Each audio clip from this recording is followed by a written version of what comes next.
ng aking Pasko. Ano ba yung blessing din natin ngayon? Saan ba yung na blessing? Ikaw nang una, kay brother. Sa braso. Iwang Pasko.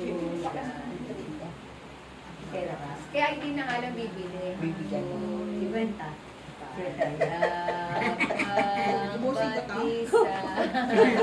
Magtira ka naman kahit na. Sa kaluluwa ay kaginhawa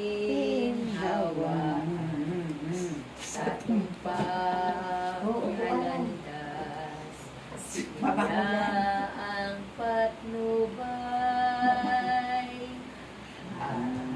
Hallelujah, Alewa, Alewa, Hallelujah, Hallelujah, Alewa,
Yung kinakanta natin yan, yung tugtog yan doon sa Ten Commandments.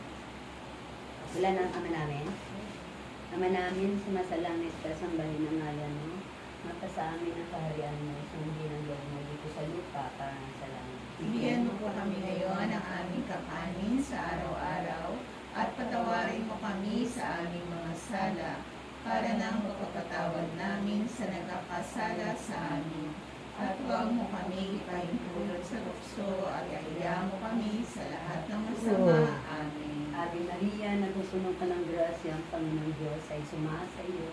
Bukod kang pinagpala sa babaeng lahat at pinagpala ka naman ng anak na si Jesus. Santa Maria, Ina ng Diyos, ipanalangin mo kaming makasalanan ngayon at kung kami mamamatay. Amen. Sabay-sabay nating luwalhatiin ang ating Diyos na buhay. Luwalhati sa Ama, sa Anak at sa Espiritu Santo, kapara sa unang-una ngayon, magpakailanman, magpasawalang hanggan, siya nawa. Sa ngalan ng Ama at ng Anak at ng Espiritu Santo. Amen. Thank you po. Ano ba? Maruya daw. Pagka mainit, pagka malamig, huwag ka nang bumili. Hindi ko alam kung may maruya. Oo, basta't mainit. Baka sirado pa. Diyan lang naman may maruya. Kung ano yung mga merienda natin. Walang maprida. Pagka walang maruya, maganap mo. Di maruyo. Mami, ikaw na ang choice. Ikaw na mag-ano. Talaga, maruyo.